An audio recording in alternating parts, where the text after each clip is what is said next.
What if my IRS refund is taking longer than 21 days on Jackson Hewitt? Hi everyone, this is Alana from Create, Login and Delete. Let's jump right into the video. Within 2 days of e-filing, the IRS may accept your return and begin processing it. Within approximately 2 days of acceptance, the IRS will process your tax refund.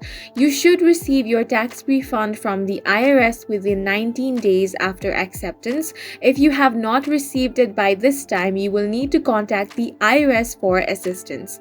That is because IRS issues refund, not Jackson Hewitt. There are some common reasons why a refund can be held up.